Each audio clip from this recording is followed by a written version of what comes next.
Elle est parfois dramatique, d'autres fois satirique. Mais chose certaine, elle ne joue jamais la comédie. Sophie Durocher. On a Guy Nantel avec nous, puis c'est juste plate, parce que chaque fois qu'on a Guy Nantel, on se dit, coudonc, de quoi on va parler? Il n'y a pas de conversation, ce gars-là. Quand tu ouvres la bouche, il n'y a jamais de controverse, c'est pas intéressant. On cherche. On a déjà abordé 8 sujets en 4 minutes depuis que je suis assis ici. On devrait mais c'est parce que, avoir donc, trop de alors, j'ai demandé à Guy Nantel s'il était jaloux de mon affiche de Demi-Dove. Il dit qu'il n'en a strictement rien à cirer. Exactement. Par contre, toi, tu as des chandails. Oui, moi, je suis un très grand je suis un passionné d'histoire, je suis un passionné de hockey, je suis un passionné de Demi-Dove, soit dit en passant, qui est probablement le plus grand talent depuis Guy Lafleur en termes offensifs. Sérieux? Oui, sérieusement. Puis en au début de la saison. En plus. Ben oui, j'ai surtout. Aucune idée de quoi tu parles. Ben offensif, tu sais pas ce que ça veut dire. Ben oui, je sais ce que ça veut dire. Faire tes études en radio, là, tu sais. Franchement. Mais... Tu viens d'arriver, t'es déjà désagréable. Non, il est excellent, vraiment. Oui, moi, je collectionne les chandails portés par des joueurs, puis j'ai une vraie belle collection. Quoi, tu renifles la sueur sous les bras? J'ai le chandail du but refusé d'Alain Côté, tu sais, le fameux chandail qui a marqué l'histoire. J'ai le chandail de la bataille du Vendredi Saint de Dale Hunter qui a parti la bataille du Vendredi Saint. J'ai le chandail de Guy Lafleur, Coupe Stanley 1978. C'est toutes les vrais. J'ai un chandail des Maroons de Montréal, un chandail de la série du siècle. Les Maroons, ça, c'est ce qu'il y avait avant le Canadien. Non, c'est pas avant. C'est en même temps. D'ailleurs, le Canadien a été le club des francophones pour jouer contre les Maroons, qui étaient les anglophones à Montréal. Et c'est dans les années 30, quand il y a eu la crise économique, que Montréal avait plus les moyens de faire vivre 2 équipes parce qu'ils ne pouvaient pas vendre assez de billets, qui ont décidé d'éliminer une équipe et de garder les anglophones et les francophones dans la même équipe. Dans la même équipe. Alors, toi, hier soir, tu as regardé le match? Oui, j'ai vu le match, oui. OK. Donc, toi, dans le dilemme qui a emprisonné le Québec, à savoir, on va-tu regarder le match ou on va regarder le débat, toi, c'était clair que tu regardais le match de toute façon. Oui, mais j'écoutais je t'ai écouté à la radio avant hier, je pense, où tu parlais de, franchement, tu peux l'enregistrer ou tu peux écouter là en même temps. Absolument. C'est pas sorcier, là. Mais j'ai pas écouté. En fait, j'ai écouté peut-être les 20 premières minutes du débat, mais j'avais quelque chose à faire. Mais je l'ai pas enregistré, puis j'ai pas tant d'intérêt que ça pour le débat au Canada, là. Parce que quand Hugo t'a écrit en disant à Sophie, elle aimerait ça que tu viennes, je parle de moi à la 3e personne, quand Hugo t'a écrit pour te dire que j'avais envie que tu viennes nous parler du débat, j'ai adoré ta réponse. Guy t'a dit, c'est pas mon pays. Ben, j'ai dit pourquoi là, je m'intéresserais aux élections dans un pays étranger? Assister au débat des élections d'un pays étranger où le principal enjeu va être la relation de ce pays étranger-là avec un autre pays étranger. Je trouverais que ça commençait à faire bien des étages d'affaires qui m'intéressaient pas. Bon, c'est bien que t'aimes pas les étrangers. Là, c'est clair. Ouais, c'est pas ça. Non, mais c'est parce que, honnêtement, il y a personne qui va contrôler Donald Trump. Je trouve que ce débat-là, il est un peu stérile, il est un peu absurde. Peu importe qui va être là, il y a personne. Même ses conseillers à Donald Trump ne contrôlent pas Donald Trump. Même son propre parti ne sait pas comment réagir à ce gars-là. Alors, je trouve qu'il y a comme une espèce de tourbillon médiatique qui tourne autour de cette question-là, qui force les politiciens à se positionner toujours sur une question qui est absurde, puis pendant ce temps-là, on ne parle pas des vraies affaires. Mais on a quand même appris que, mais un de nos futurs premiers ministres n'avait probablement même pas son cadre financier encore, là. Ah ben oui, c'est ça. Ça, c'est les conservateurs? Ben tous. Non, les libéraux. Ben, en fait, à part Yves-François Blanchet au Bloc qui a dit qu'il y en avait un, ben les autres l'ont tous pas présenté encore. Patrice Roy les a chicanés, les 4. Mais il a chicané Mark Carney en disant, ben vous arrêtez pas de dire à quel point les finances, c'est important. Comment ça fait que vous n'avez même pas de cadre financier? Et Mark Carney a répondu, il n'y a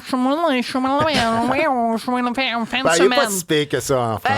C'est pas Mary Simon non plus. Attends, mais hier, c'était quelque chose. Hier, c'était quelque chose. Attends, c'était compliqué. OK, c'était tellement drôle. À un moment donné, il disait la paperasse. J'étais là, de qu'est-ce qu'il parle? La paperasse. La paperasse. Mais tu sais, c'était pour utiliser un mot compliqué de plus de 2 syllabes. Pratique-le avec Mélanie Joly avant d'aller en ondes. Affaire. Moi, si tu m'avais donné 2000$, moi aussi, j'aurais fait des publicités pour mon corps. Et pas 2000, 20 000. OK, bon, 20 000. Mais tes chiffres sont pas bons, Guy Nantel. Alors, il y a pas de cadre financier. La raison pour laquelle tu parles de ce chiffre-là, c'est que, oui, c'est ça, il est où ton cadre financier, Guy Nantel? Non, j'en ai pas, j'ai pas d'argent. C'est parce que Martin Cloutier, donc, à C'est quoi, avait révélé en ondes qu'il avait été approché par les libéraux pour faire l'équivalent français de la publicité que Mark Carney avait faite avec Mike Myers. Et il a dit qu'il avait décliné par principe. Et donc, quelques temps après ça, on a appris que Léa Strelitzky faisait donc des pubs pour le Parti libéral. La première pub qu'elle a faite, Léa Strelitzky, humoriste, avec Mark Carney, c'était pas drôle. Ben, c'est jamais drôle. Il y a rien... j'ai vu Mélanie Joly, c'est pas drôle non plus. Ben, Ouais. c'est pas supposé être drôle. Mais En fait, pourquoi ils prennent une humoriste? Ouais, ils veulent tu sais, à cette heure, les humoristes, des humoristes, là, il y a bien du monde qui est humoristes aussi, puis qu'on n'a jamais vu en spectacle. Mais tu mets des humoristes, on dirait que les Québécois sont sensibles à ça parce que ça va être sympathique, mais non, honnêtement. Puis je suis même pas sûr que tu dis 20 000, je suis pas sûr qu'il y a eu 20 000. Martin, ils ont fait 20 000, mais je pense pas qu'ils vont faire 20 000 nécessairement. En fait, les gens de la presse lui ont posé la question, puis elle a simplement dit... tu sais, en fait, elle l'avait expliqué aussi sur sa page Instagram. Elle a dit, moi, je vais payer mes impôts avec ça. Mais moi, je vais te conter une Parce anecdote. qu'elle, elle doit payer des impôts. Elle n'a pas de retour d'impôts comme certaines personnes. Ouais. Ouais. Tu parles de Cybèle? Ah, pas en tout. Bon, Cybèle a pas Pas reçu son Cybèle rapport est- d'impôt encore. Cybèle, Mais je veux qu'on écoute un paye. petit extrait parce qu'on l'a, la publicité, parce que la première publicité, Léa Streliski avec Mark Carney, on l'avait beaucoup vu. Mais là, on va vous montrer un petit extrait de la publicité de Léa Streliski avec Mélanie Joly. Madame Joly, pourquoi est-ce que vous pensez que Mark Carney, c'est la bonne personne pour diriger le pays? Moi, ce que j'aime beaucoup de Mark, c'est que c'est une personne très décisionnelle. Puis les choses bougent. Et là, il arrive à un moment où la Maison-Blanche a lancé une guerre tarifaire contre nous, avec des menaces d'atteinte à notre souveraineté. Le rôle du premier ministre du Canada... Et c'est tout. Et c'est tout ce qu'on entend de la part de Léa Streliski. Alors, ça t'a inspiré quelque chose? Non, mais je trouve ça drôle quand même, une fille qui s'est positionnée toujours comme une rebelle gauchiste qui défend les valeurs d'un banquier qui est un des plus grands, un des plus influents personnages du Forum de Davos, soit dit en passant. Puis les gens connaissent pas nécessairement le Forum de Davos, mais ça, là, c'est une place où, à chaque année... En Suisse. En Suisse, oui. Des milliardaires, des PDG des plus grandes entreprises, vraiment là, des lobbyistes, les gens les plus influents au monde économiquement, mais qui sont pas des élus, se réunissent pour établir des politiques pour influencer les politiciens de leur propre pays.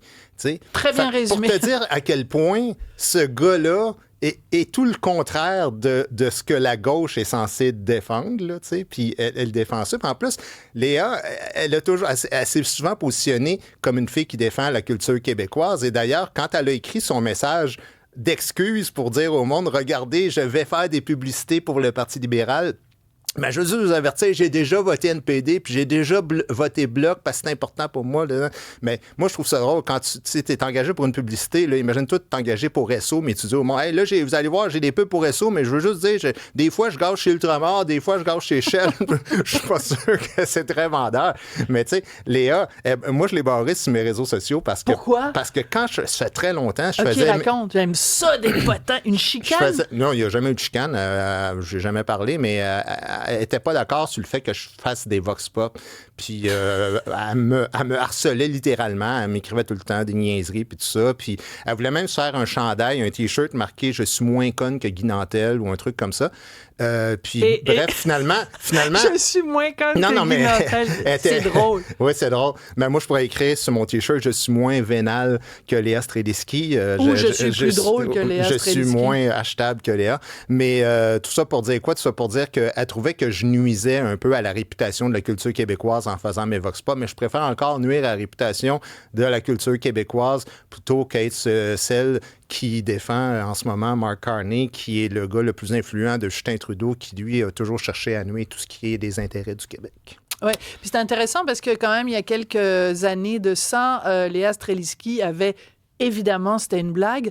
Elle avait dit qu'elle aimait pas ça quand il y avait des caisses automatiques dans les épiceries parce que ça volait la job des petites madames à la caisse.